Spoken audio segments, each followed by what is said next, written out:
बीते 10 साल के दौरान भारतीयों के खर्च करने के तरीकों में बड़ा बदलाव आया है। अब लोग रोटी, कपड़ा और मकान से आगे बढ़कर लाइफस्टाइल पर जमकर खर्च कर रहे हैं। इसके साथ ही अपनी सेहत और शिक्षा को लेकर भी लोगों में जागरूकता बढ़ी है, जिसकी वजह से इन पर भी जमकर खर्च किया जा रहा है।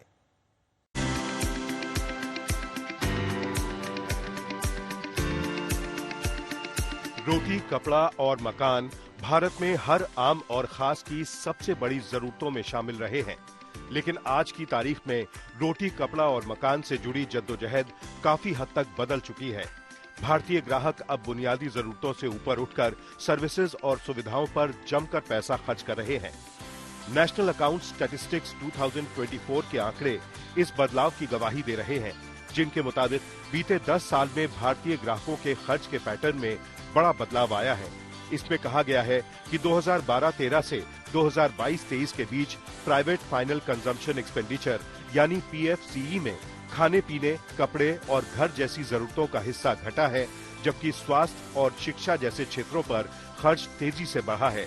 आंकड़ों के मुताबिक बीते 10 साल में स्वास्थ्य क्षेत्र पर खर्च 8.2% बढ़ा है, जबकि एजुकेशन क्षेत्र पर 7.5%, ट्रांसपोर्ट पर 8.2%, कम्युनिकेशन पर 7.8% और पैकेज फूड पर खर्च 10.4% बढ़ा है। इससे कुल पीएफसीई में औसतन 6% का इजाफा हुआ है, लेकिन इस दौरान घर और कपड़ों पर खर्च घट गया है। नेशनल अकाउंट स्टैटिस्टिक्स के डेटा में कहा गया है कि खाने पीने का खर्च भले ही अब भी सबसे बड़ा हिस्सा है, लेकिन अब ये 30.5% से घटकर 28.2% हो गया है। घर खर्च का हिस्सा 16.4% से घटकर 13% और कपड़ों पर खर्च का हिस्सा 6.1% से घटकर 4.8% हो गया है। इसके साथ ही खाने पीने के सेगमेंट्स में भी बदलाव देखने को मिल रहा है। आंकड़ों के मुताबिक बीते 10 साल में मीट पर खर्च 8.7% बढ़ा है, जबकि मछली और समुद्री भोजन पर 8.3% और अंडों पर खर्च में 7.1% का इजाफा हुआ है। पहले लोग घर पर खाना बनाने को प्राथमिकता देते थे, लेकिन अब रेडीमेड और पैकेज्ड फूड की मांग बढ़ गई है। ये लाइफस्टाइल में आए बड़े बदलाव का संकेत है। इससे पता चलता है कि भारत की अर्थव्यवस्था बदल रही है और उपभोक्तावाद बढ़ रहा है। यही वजह है कि लोग अब कैब और ट्रांसपोर्ट सर्विसेज का ज्यादा इस्तेमाल कर रहे हैं। ये बदलाव भारत की अर्थव्यवस्था के लिए सकारात्मक है। इससे सर्विसेज सेक्टर को बढ़ावा मिलेगा, जिससे देश की ग्रोथ में तेजी आएगी। भारतीय ग्राहकों की प्राथमिकताओं और उनके खर्च के तरीकों में ये बदलाव देश की आर्थिक तरक्की और बदलती लाइफस्टाइल की कहानी बयान करते हैं। हालांकि आने वाले समय में ये देखना दिलचस्प होगा कि ग्राहकों के खर्च में और क्या-क्या बदलाव आते हैं। आज तक ब्यूरो। देश की विकास दर में गिरावट की बड़ी वजह मध्य वर्ग की आमदनी में हो रही मामूली बढ़ोतरी है। महंगाई के इनकम के मुकाबले ज्यादा तेजी से बढ़ने के असर से मध्यम वर्ग की खर्च करने की क्षमता कम हो रही है, और इसका संकेत शहरी डिमांड में आई गिरावट से भी मिल रहा है, जो खपत आधारित भारतीय अर्थव्यवस्था के लिए खतरे की घंटी है।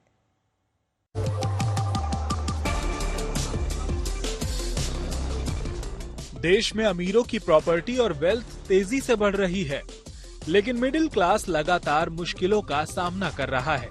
उनकी इनकम में कोई खास इजाफा नहीं हो रहा और उनके खर्चों पर प्रेशर बढ़ता जा रहा है।